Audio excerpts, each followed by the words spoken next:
오늘 말씀은 마태복음 5장 13절부터 16절입니다. 너희는 세상의 소금이니 소금이 만일 그 맛을 잃으면 무엇으로 짜게 하리요? 후에는 아무 쓸데없어 다만 밖에 버려져 사람에게 밟힐 뿐이니라. 너희는 세상의 빛이라. 산 위에 있는 동네가 숨겨지지 못할 것이요 사람이 등불을 켜서 말 아래에 두지 아니하고 등경 위에 두나니 이러므로 집안 모든 사람에게 비치느니라. 이같이 너희 빛이 사람 앞에 비치게 하여 그들로 너희 착한 행실을 보고 하늘에 계신 너희 아버지께 영광을 돌리게 하라. 아멘. 네. 소금과 빛이라는 제목으로 은혜를 나누고자 합니다. 사랑하는 성도 여러분, 우리가 신앙 생활을 할 때 중요한 것은 내가 누구인가를 정확하게 아는 것입니다. 성경은 우리가 하나님의 자녀가 되었다, 새로운 피조물이 되었다, 하나님의 의가 되었다, 신인류가 되었다고 말합니다. 왕같은 제사장이요, 하나님 나라 백성이요, 하나님의 자녀요, 아들이라고 우리의 신분을 말해주고 있습니다.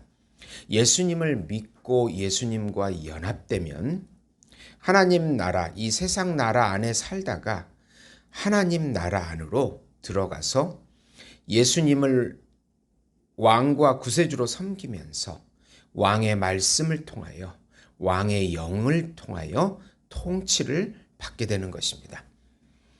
이 땅에 살지만 천상의 평강과 안식을 지금 여기서부터 누리고 나타내는 새로운 인류가 되었다는 것이 우리의 정체성입니다. 우리의 옛자로 사는 것이 아니고 예수님의 새자와 참자를 주셔서 그것으로 새로운 삶을 살아가라는 것입니다. 그것은 하나님께 영광을 올려드리는 삶이 되는 것이고, 죄와 사망에서 벗어나서 또 세상과 사단에서 벗어나서 영적인 자유를 누리면서 새로운 피조물이 됐다고 성경은 말하고 있는 것입니다. 참 소금이시고 참 빛이신 예수님을 품고 누리고 세상에 나타내자. 네.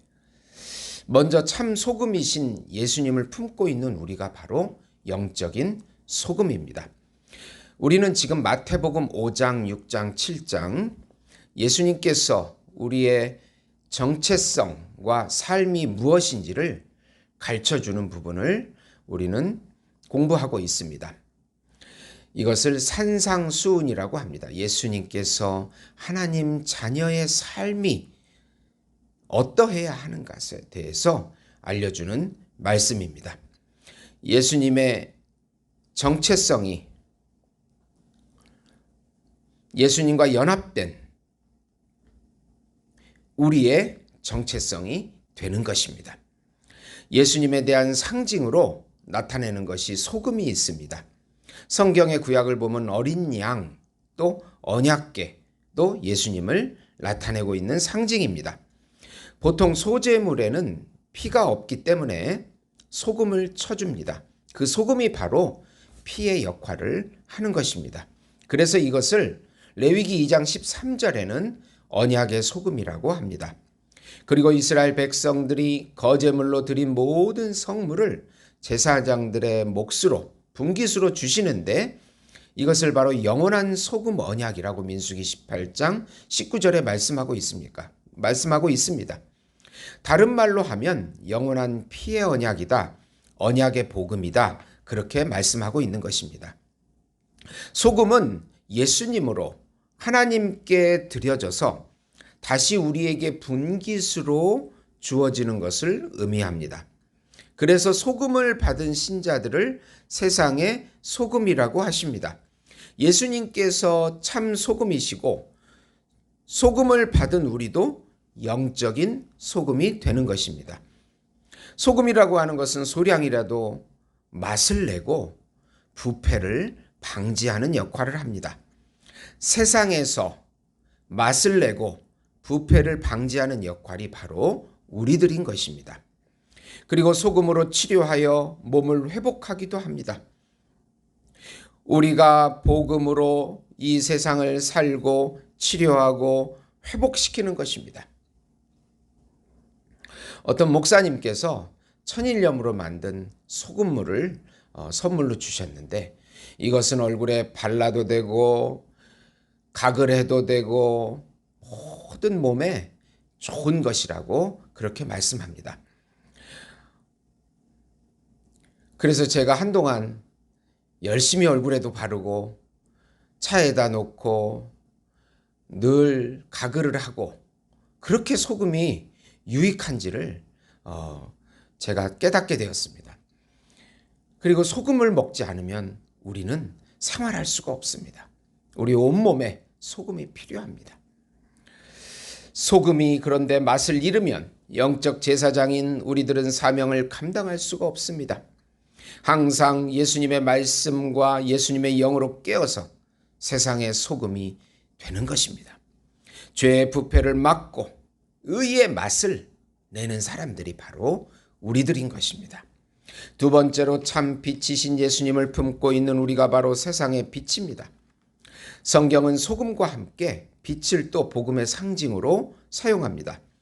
참 빛은 바로 예수님이십니다. 요한 1서 1장 5절입니다.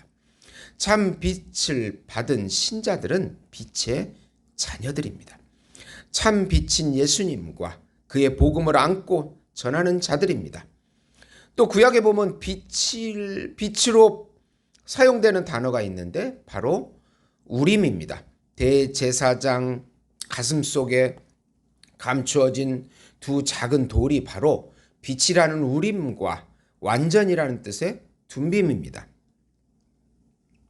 대제사장이신 예수님께서 완전한 빛인 복음을 우리에게 주신 것입니다.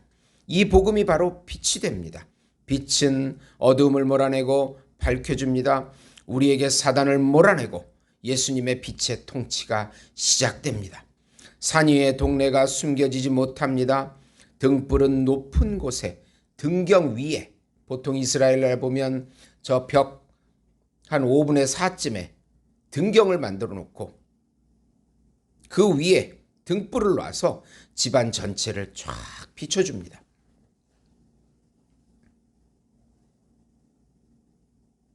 우리는 세상의 빛이 됩니다.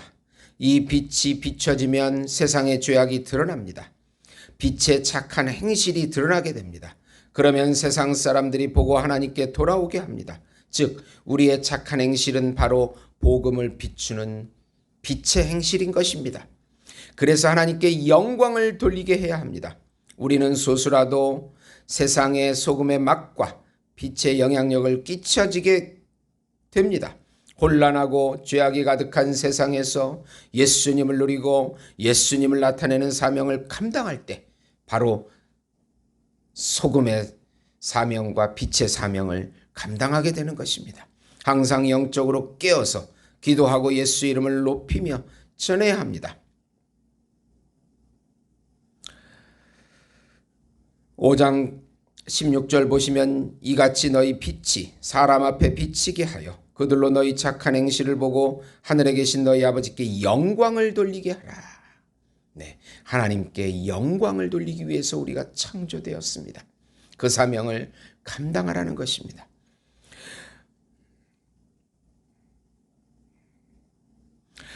베드로전서 2장 9절 10절에 보시면 그러나 너희는 택하신 족속이요 왕같은 제사장이요 거룩한 나라요 그의 소유가 된 백성이니 이는 너희를 어두운 데서 불러내어 그의 기이한 빛에 들어가게 하신 이의 아름다운 덕을 선전하게 하려 하심이라. 너희가 전에는 백성이 아니더니 이제는 하나님의 백성이요 전에는 국류를 얻지 못하더니 이제는 국류를 얻은 자니라. 아멘. 우리는 놀라운 새로운 피조물입니다. 예수님의 세자와 참자를 소금으로 빛으로 나타내는 역할을 우리 이 세상에 나타내는 역할을 하기 위해서 보냄받은 존재, 긍휼을 입은 존재인 것입니다. 이 정체성과 사명을 잊지 마시고 오늘도 어려운 가운데서도 믿음으로 한 걸음 한 걸음 빛과 소금의 역할을 감당하시는 우리 예수 목장교회 성도 여러분이 되시기를 예수님의 이름으로 축원드립니다. 하나님 아버지 감사합니다. 성령으로 충만하게 하시고 말씀을 우리 마음판에 새겨주셔서 놀라운 하나님의 능력이 우리를 통해서 나타나게 하시고 이 세상에서 빛과 소금의 역할 감당하는 저희들 되게 주시옵소서. 예수님의 이름으로 기도드리옵나이다. 아멘.